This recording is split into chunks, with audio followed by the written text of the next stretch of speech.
Tu es mon berger. Tu es mon berger, ô Seigneur.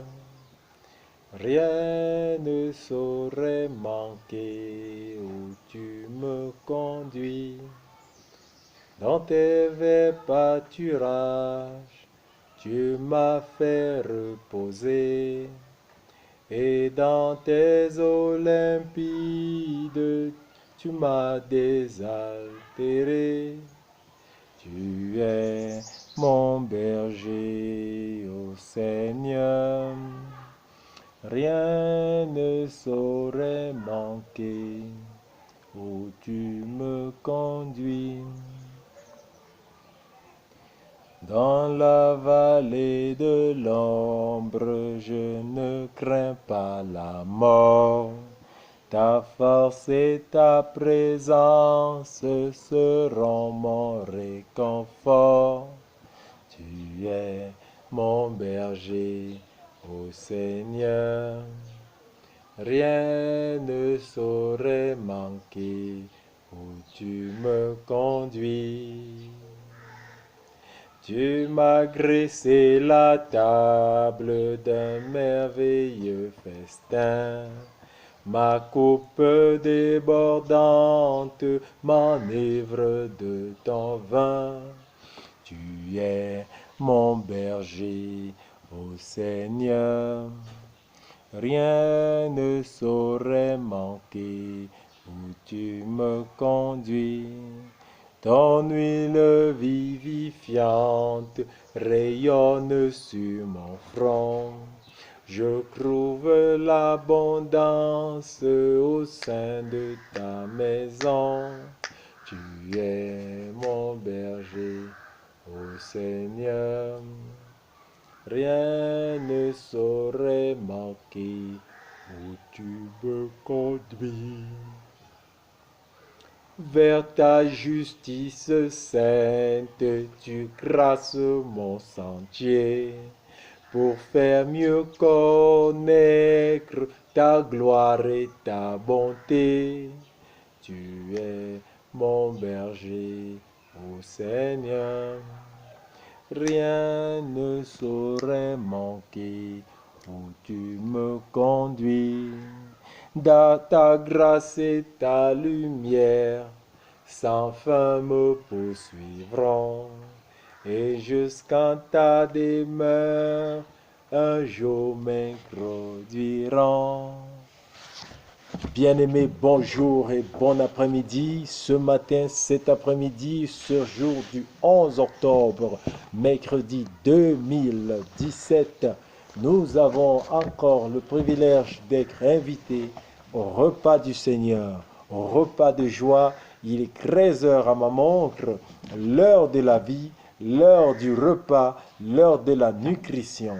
En ce beau jour, nous allons élever une intercession et demander à notre Dieu de nous parler, de nous conduire et de nous diriger, afin que nous soyons ces dignes représentants, de véritables témoins de sa passion et de son amour, et des témoins de cet évangile aux multitudes qu'il a préparées d'avance, selon les bonnes œuvres qu'il a préparées d'avance, afin que nous les accomplissions.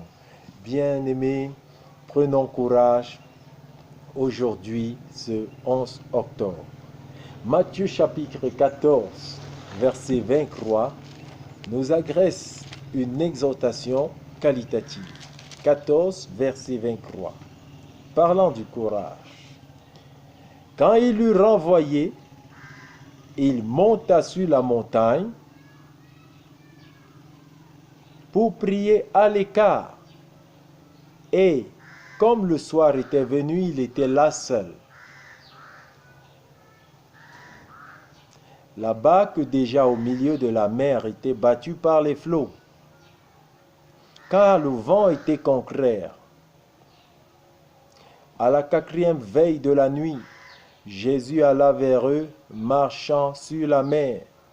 Quand les disciples le virent marcher, verset 26, sur la mer, ils furent troublés et dirent: c'est un fantôme. Et dans leur frayeur, ils poussèrent des cris. Jésus leur dit aussitôt, rassurez-vous, c'est moi. N'ayez pas peur. Rassurez-vous, c'est moi. N'ayez pas peur. Jésus leur dit, rassurez-vous, c'est moi. N'ayez pas peur. N'aie pas peur. N'aie pas peur. Refuse la peur. Rejette la peur. C'est lui. Rassure-toi. C'est lui. Rassure-toi, c'est celui que tu connais. C'est celui que tu aimes. C'est celui qui t'aime. C'est lui. Ce n'est pas un fantôme. Ce n'est pas un fantôme. Quand les disciples le virent marcher sur la mer, ils furent troublés. Quand les disciples le virent marcher sur la mer, ils furent troublés et dirent, qu'est-ce que tu dis dans le groupe? Ils virent Jésus marcher sur la mer. Mais ils n'avaient jamais eu cette réalité un jour devant leurs yeux. Pourtant, c'était Jésus. Et ils virent que c'était Jésus, je suppose. Mais par contre, ne l'ayant jamais vu évoluer dans cette dimension, ils furent troublés et ils choisirent de déclarer c'est un fantôme. Comme ils auraient pu choisir de déclarer c'est Jésus. Mais la tendance et la propension naturelle va dans le sens de grammatiser, dans le sens de négativer et non de positiver. Ils choisirent de confesser que c'est un fantôme. Bien qu'ayant vu Jésus, il fallut encore l'aide et la présence et la parole de Jésus. Dans son amour était-il obligé. Mais dans son amour et sa grâce, il déclara, rassurez-vous. N'a-t-il pas tantôt dit, la chair est faible, mais l'esprit est bien disposé. Il sait lui-même de quoi nous sommes formés. Il se souvient que nous sommes poussière. C'est dans son amour, sa miséricorde et sa compréhension, car nous avons un souverain sacrificateur qui puisse compatir à nos souffrances, ayant lui-même apparu sur cette terre dans un corps de chair. Il est sensible et sait ce que nous traversons et nous vivons. C'est pourquoi il est le meilleur sauveur. C'est pourquoi il est l'intercesseur par excellence.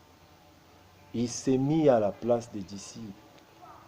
Il n'a pas qualifié d'emblée cela comme l'absence de foi ou le doute, l'incrédulité. Il ne les a pas condamnés. Ce jour, Jésus ne te condamne pas. Jésus te parle. Jésus va te rassurer. Tu vois quelque chose de nouveau venir au devant de ta vie, dans ton existence. Bien que ce soit Dieu et tu perçois que c'est la manifestation de Dieu, mais tu n'as jamais vu Dieu et tu n'as jamais été enseigné au sujet de Dieu dans cet aspect. Tu n'as jamais connu le Dieu qui peut t'aider à traverser un divorce ou une menace de divorce. Le Dieu qui peut t'aider à traverser une période de ta vie de couple où tu fais face au conflit avec ton conjoint qui rime tout presque à la séparation, comme si jamais Jésus n'a été au milieu de vous, des chrétiens enfants de Dieu nés de nouveau. Et tu te dis, est-ce Jésus est-ce là? rassure-toi. C'est moi, n'aie pas peur. C'est moi, n'aie pas peur. N'aie pas peur. N'aie pas peur. Alléluia. N'aie pas peur. Je marche sur les eaux. Je domine les eaux. Je domine le trouble. En couple, en famille, je domine ce groupe. C'est un groupe. C'est une situation désastreuse, professionnellement, socialement, dans le cadre matrimonial. Cependant, c'est moi qui suis en train de marcher. Ce n'est pas un fantôme. C'est moi qui je domine. Bien que cette situation existe, regarde comment je la domine.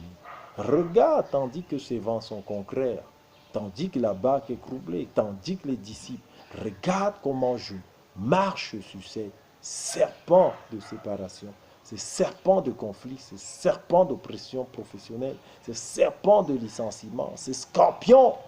Regarde-moi marcher sur cela, sur toute la puissance de l'ennemi, sa puissance à abattre, à détruire, à renverser, à ruiner l'intimité dans les foyers, les couples. Regarde, à détruire les tissus sociaux, à déstabiliser les grandes familles, créer des troubles séparément. Mais regarde-moi, comment je marche. C'est moi, rassure-toi, n'aie pas peur. Il y a du groupe, mais n'aie pas peur. Je domine. Ce n'est pas un fantôme.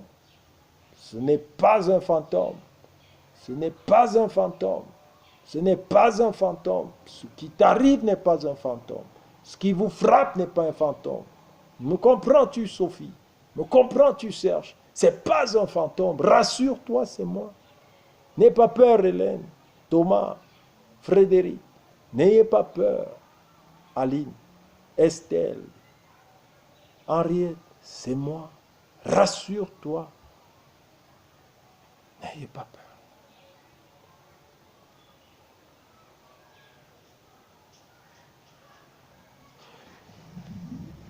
Prenez courage. L'exhortation que nous agresse notre papa, le message que véhicule notre verset à mémoriser d'aujourd'hui, donne matière à réfléchir pour ceux des enfants de Dieu qui croient qu'être Christ et morose est une vertu chrétienne. Un esprit déprimé vient du diable qui veut que nous soyons continuellement Christ. Contrairement à cela, Dieu désire que tous ses enfants soient dans la joie. Le Saint-Esprit dans Isaïe 61, verset 3, dit que Dieu donne la joie à ceux qui sont dans le deuil ou ont un esprit abattu. Puisqu'il est écrit dans Isaïe 61, verset 3, pour accorder, Jésus vient pour accorder l'Esprit du Seigneur, l'Éternel est sur moi, car il m'a oint, pour porter de bonnes nouvelles aux malheureux, pour accorder aux affligés, ceux qui souffrent de Sion, pour leur donner un diadème, c'est un précieux bijou là, au lieu de la cendre, alléluia, une huile de joie au lieu du deuil. Tu dois être dans la joie, non pas dans le deuil. Un vêtement de louange au lieu d'un esprit abattu, afin qu'on les appelle des térébins de la justice, une plantation de l'Éternel pour servir à sa gloire. Voilà le programme de Dieu, voilà pourquoi il vient dans ta vie. Tu ne verras pas autre chose dans ce foyer, Serge, Sophie, au nom de Jésus. Ce n'est pas autre chose que tu verras. Le Seigneur Jésus-Christ qui est venu manifester la nature et le caractère de Dieu a lu le passage ci-dessus un jour dans une synagogue et a déclaré à la suite, aujourd'hui cette parole de l'Écriture que vous venez d'entendre est accomplie. Luc 4, 21. En vertu de cette déclaration, un enfant de Dieu ne devrait plus vivre dans le chagrin. Alléluia.